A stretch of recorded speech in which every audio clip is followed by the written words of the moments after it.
जय माता दी। या देवी सर्वभूतेषु माँ दुर्गा रूपेणी संस्थिता नमस्तस्यै नमस्तस्यै नमस्तस्यै नमो नमः। जय माता दी। आइए आज के वीडियो में हम श्री दुर्गा सप्तशती के 11वें अध्याय का श्रवण करेंगे। अभी तक के वीडियो में हमने दुर्गा सप्तशती के 10वें अध्याय तक श्रवण किया है। आज 11वां अध्याय, जिसमें देवताओं का देवी की स्तुति करना और देवी का देवताओं को वरदान देना, इस कथा का श्रवण करेंगे। महर्षि मेधा कहते हैं, दैत्य के मारे जाने पर इंद्र आदि देवता अग्नि को आगे करके कात्यायनी देवी की स्तुति करने लगे। उस समय अभीष्ट की प्राप्ति करने के कारण उनके मुख खिले हुए थे। देवताओं ने कहा, हे शरणागतों के दुख दूर करने वाली देवी, तुम प्रसन्न हो। हे संपूर्ण जगत की माता, तुम प्रसन्न हो। विश्वेश्वरी, तुम विश्व की रक्षा करो, क्योंकि तुम इस चर और अचर की ईश्वरी हो। हे देवी, तुम संपूर्ण जगत की आधार रूप हो, क्योंकि तुम पृथ्वी रूप में भी स्थित हो और अत्यंत पराक्रम वाली देवी हो। तुम विष्णु की शक्ति हो और विश्व की बीज परम माया हो, और तुमने ही इस संपूर्ण जगत को मोहित कर रखा है। तुम्हारे प्रसन्न होने पर ही यह पृथ्वी मोक्ष को प्राप्त होती है। हे देवी, संपूर्ण विद्याएं तुम्हारे ही भिन्न भिन्न स्वरूप हैं। इस जगत में जितनी स्त्रियां हैं, वह सब तुम्हारी ही मूर्तियां हैं। एकमात्र तुमने ही इस जगत को व्याप्त कर रखा है। तुम्हारी स्तुति किस प्रकार हो सकती है, क्योंकि तुम परम बुद्धि रूप हो और संपूर्ण प्राणी रूप स्वर्ग और मुक्ति देने वाली हो। अतः इसी रूप में तुम्हारी स्तुति की गई है। तुम्हारी स्तुति के लिए इससे बढ़कर और क्या युक्तियाँ हो सकती हैं। संपूर्ण जनों के हृदय में बुद्धि रूप होकर निवास करने वाली, स्वर्ग तथा मोक्ष प्रदान करने वाली, हे नारायणी देवी, तुमको नमस्कार है।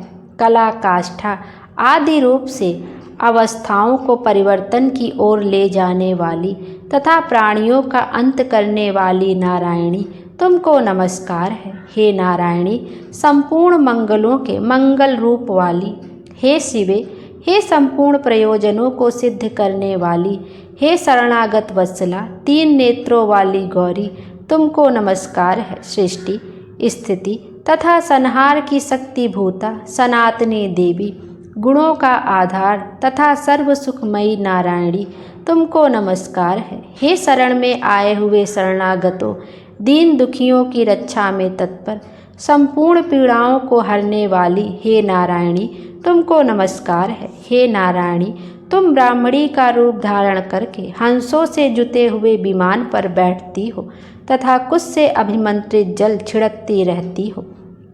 तुम्हें नमस्कार है। माहेश्वरी रूप से त्रिशूल, चंद्रमा और सर्पों को धारण करने वाली, हे महावृषभ वाहन वाली नारायणी, तुम्हें नमस्कार है। मोरों तथा कुक्कटों से घिरी रहने वाली, महाशक्ति को धारण करने वाली, हे कौमारी रूप धारणी, निष्पाप नारायणी, तुम्हें नमस्कार है। हे शंख, चक्र, गदा और शांख धनुष रूप आयुधों को धारण करने वाली वैष्णवी शक्ति रूपा नारायणी, तुम हम पर प्रसन्न हो, तुम्हें नमस्कार है। हे दांतों पर पृथ्वी धारण करने वाली वराह रूपिणी कल्याणमयी नारायणी, तुम्हें नमस्कार है। हे उग्र नरसिंह रूप से दैत्यों को मारने वाली, त्रिभुवन की रक्षा में संलग्न रहने वाली नारायणी, तुम्हें नमस्कार है। हे मस्तक पर किरीट और हाथ में महावज्र धारण करने वाली, सहस्त्र नेत्रों के कारण उज्ज्वल, वृत्तासुर के प्राण हरने वाली ऐन्द्री शक्ति, हे नारायणी, तुम्हें नमस्कार है। हे शिवदीप्ति स्वरूप से दैत्यों के महामद को नष्ट करने वाली, हे घोर रूप वाली, हे महाशब्द वाली, हे नारायणी, तुम्हें नमस्कार है।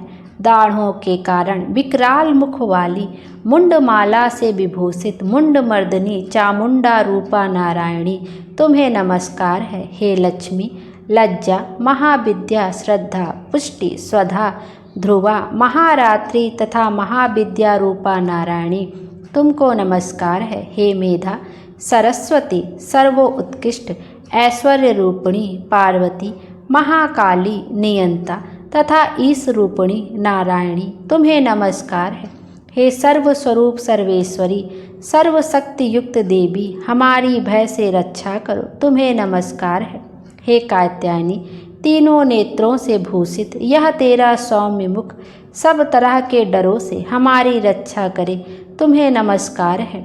हे भद्रकाली, ज्वालाओं के समान भयंकर, अति उग्र एवं संपूर्ण असुरों को नष्ट करने वाला तुम्हारा त्रिशूल हमें भयों से बचावे, तुम्हें नमस्कार है। हे देवी, जो अपने शब्द से इस जगत को पूरित करके दैत्यों के तेज को नष्ट करता है, वह आपका घंटा इस प्रकार हमारी रक्षा करे जैसे कि माता अपने पुत्रों की रक्षा करती है।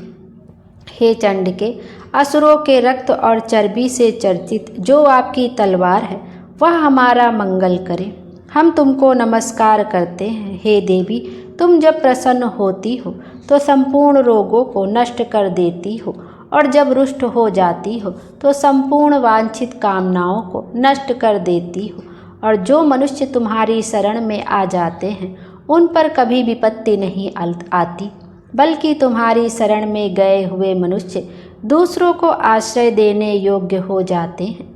अनेक रूपों से बहुत प्रकार की मूर्तियों को धारण करके इन धर्मद्रोही असुरों का तुमने संहार किया है, वह तुम्हारे सिवा और कौन कर सकता था। चतुर्दश विद्याएं, 60 शास्त्र और चारों वेद तुम्हारे ही प्रकाश से प्रकाशित हैं, उनमें तुम्हारा ही वर्णन है। और जहाँ राक्षस, विषैले सर्प, शत्रुगण हैं, और वहाँ और समुद्र के बीच में भी तुम साथ रहकर इस विश्व की रक्षा करती हो। हे विश्वेश्वरी, तुम विश्व का पालन करने वाली विश्वरूपा हो, इसलिए संपूर्ण विश्व को धारण करती हो, इसलिए ब्रह्मा विष्णु महेश की भी वंदनीया हो। जो भक्ति पूर्वक तुमको नमस्कार करते हैं वह विश्व को आश्रय देने वाले बन जाते हैं। हे देवी, तुम प्रसन्न हो और असुरों को मारकर जिस प्रकार हमारी रक्षा की है, ऐसे ही हमारे शत्रुओं से सदा हमारी रक्षा करती रहो। संपूर्ण जगत के पाप नष्ट कर दो, और पापों तथा उनके फल स्वरूप होने वाली महामारी आदि बड़े बड़े उपद्रवों को शीघ्र ही दूर कर दो। विश्व की पीड़ा को हरने वाली देवी, शरण में पड़े हुओं पर प्रसन्न हो। त्रिलोक निवासियों की पूजनीय परमेश्वरी, हम लोगों को वरदान दो। देवी ने कहा, हे देवताओं, मैं तुमको वर देने के लिए तैयार हूँ। आपकी जैसी इच्छा हो वैसा वर मांग लो, मैं तुमको अवश्य दूंगी। देवताओं ने कहा, हे सर्वेश्वरी, त्रिलोकी के निवासियों की समस्त पीड़ाओं को तुम इसी प्रकार हरती रहो और हमारे शत्रुओं को इसी प्रकार नष्ट करती रहो। देवी ने कहा, वैवस्त मनवंतर के 28वें युग में 2 और महाअसुर शुंभ और निशुंभ उत्पन्न होंगे। उस समय में नंद गोप के घर से, यशोदा के गर्भ से उत्पन्न होकर विंध्याचल पर्वत पर शुंभ और निशुंभ का संहार करूंगी। फिर अत्यंत भयंकर रूप से पृथ्वी पर अवतीर्ण होकर मैं वैप्रचित्ति नामक दानवों का नाश करूंगी। उन भयंकर महाअसुरों का भक्षण करते समय मेरे दांत अनार के पुष्प के समान लाल होंगे। इसके पश्चात स्वर्ग में देवता और पृथ्वी पर मनुष्य मेरी स्तुति करते हुए मुझे रक्तदंतिका कहेंगे। फिर जब 100 वर्षों तक वर्षा ना होगी तो मैं ऋषियों की स्तुति करने पर आयोनिज नाम से प्रकट होंगी और अपने 100 नेत्रों से ऋषियों की ओर देखूंगी। अतः मनुष्य साताक्षी नाम से मेरा कीर्तन करेंगे। उसी समय मैं अपने शरीर से उत्पन्न हुए प्राणों की रक्षा करने वाले शाकों द्वारा सब प्राणियों का पालन करूंगी। तब इस पृथ्वी पर शाकंभरी नाम से विख्यात होंगी और इसी अवतार में मैं दुर्ग नामक महाअसुर का वध करूंगी और इससे मैं दुर्गा देवी के नाम से प्रसिद्ध होंगी।